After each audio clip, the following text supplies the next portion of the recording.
आज की कहानी है एक ऐसे नेशनल एसेट की जो कभी आसमान पे राज करता था मगर आज ज़मीन पे मिसाइल के बोझ तले दबा हुआ है। जी हाँ, बात हो रही है पाकिस्तान इंटरनेशनल एयरलाइंस की। एक वक्त था जब अपने नाम की वजह से दुनिया में जाना जाता था, पर कैसे ये सितारा गिरता गया और आज कौन कौन से चैलेंजेस का सामना कर रहा है। इस वीडियो में हम बात करेंगे PIA के ऊंच नीच के सफ़र की, उसकी अचीवमेंट्स, टोटल अर्निंग्स और आज के नेट लॉस की। साथ ही ये भी जानेंगे कि आज PIA कितनी फ़्लाइट्स ऑपरेट करता है और एविएशन में क्या रोल अदा कर रहा है। आखिर क्या PIA वापस अपना मुकाम हासिल कर पाएगा कि नहीं, आइए जानते हैं इस वीडियो में। PIA का सफ़र शुरू हुआ 1946 में, जब इसे ओरिएंट एयरवेज के नाम से लॉन्च किया गया। 1955 में पाकिस्तान गवर्नमेंट ने इसे नेशनलाइज किया और इसका नाम पाकिस्तान इंटरनेशनल एयरलाइंस रखा। 1960 से 1970 का दौर PIA का गोल्डन एरा था। ये पहला एशियन एयरलाइन था जो बोइंग 707 इंट्रोड्यूस कराता है। PIA ने बहुत सारे इंटरनेशनल रिकॉर्ड्स भी सेट किए, जैसा कि 1962 में लंदन से कराची की सबसे तेज़ फ्लाइट का वर्ल्ड रिकॉर्ड। PIA का नाम सिर्फ पाकिस्तान तक ही महदूद नहीं था। ये एशिया की पहली एयरलाइन थी जो बोइंग 707 जेट एयरक्राफ्ट ऑपरेट करती थी, जो उस वक्त मॉडर्न टेक्नोलॉजी का एक सिंबल था। PIA ने न सिर्फ अपनी सर्विस इंप्रूव की, बल्कि एमिरेट्स एयरलाइन की फाउंडेशन भी PIA के कॉरपोरेशन से रखी गई। एमिरेट्स का पहला एयरक्राफ्ट PIA ने लीज पर दिया और उसकी ऑपरेशंस की ट्रेनिंग भी प्रोवाइड की। PIA दुनिया की सबसे पहली एयरलाइन थी जो ऑर्गेनाइज्ड और लार्ज स्केल हज फ्लाइट्स ऑपरेट करती थी, जो लॉजिस्टिकली एक बहुत बड़ी अचीवमेंट थी। 1960s के दौर में PIA अपने क्रू के स्टाइलिश यूनिफॉर्म और उनकी फ़्लाइट हॉस्पिटैलिटी की वजह से मशहूर थे। ये यूनिफॉर्म ग्लोबली अक्लेम्ड डिज़ाइनर पियर कार्डन ने डिज़ाइन की थी, जो पाकिस्तान के कल्चर और सॉफ्ट इमेज को दुनिया के सामने लाने का ज़रिया था। PIA ने पाकिस्तान की आर्ट और म्यूज़िक इंडस्ट्री को भी प्रमोट किया।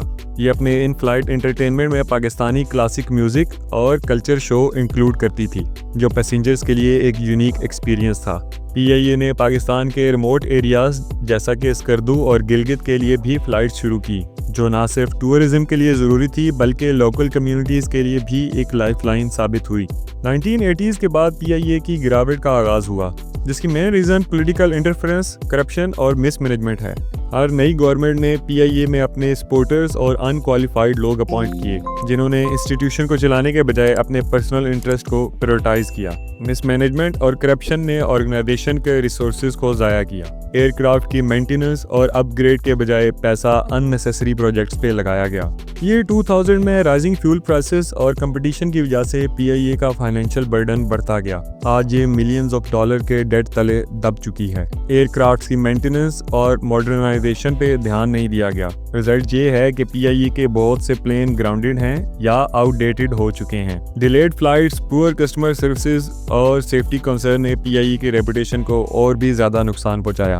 आज हालात ये हैं कि PIA 825 बिलियन रुपए के कर्जे तले दबा हुआ है। ऑपरेटिंग फ्लीट में सिर्फ 15 एक्टिव प्लेन्स हैं, जबकि 20 से ज्यादा ग्राउंडेड हैं। आज के डेली ऑपरेशन सिर्फ 40 से 45 फ्लाइट तक के हैं, जो कि इंटरनेशनल और डोमेस्टिक दोनों सेक्टर्स को कवर करते हैं। एविएशन इंडस्ट्री में PIA ने अभी भी कुछ एक्सटेंट तक कंट्रीब्यूट किया है, जैसा कि हज उम्रा फ्लाइट के ऑपरेशंस, लेकिन अब इसका मार्केट शेयर सिर्फ 20% रह गया है, जबकि बाकी एयरलाइंस जैसा कि एयर ब्लू और सरीना एयर डोमिनेट कर रही हैं। 2024 में गवर्नमेंट प्राइवेटाइजेशन और रीस्ट्रक्चरिंग का प्लान कर रही है, मगर इतने कर्जे तले दबी हुई एयरलाइन को आखिर कौन लेगा? अगर करप्शन और पॉलिटिकल इंटरफेरेंस को कंट्रोल कर लिया जाए तो शायद PIA दोबारा अपने पैरों पे खड़ा हो सके, मगर ये तो सिर्फ वक्त ही बताएगा।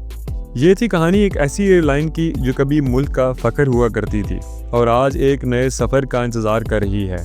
आप लोगों के इसके बारे में क्या ख्यालात हैं? क्या PIA वापस अपने ग्लोरी डेज़ में लौट सकेगा? कमेंट सेक्शन में अपने ख्यालात से हमें ज़रूर आगाह करें। वीडियो पसंद आए तो लाइक ज़रूर करिएगा। मज़ीद ऐसी वीडियोज़ के लिए चैनल को सब्सक्राइब कर लें। मिलते हैं अगली वीडियो में।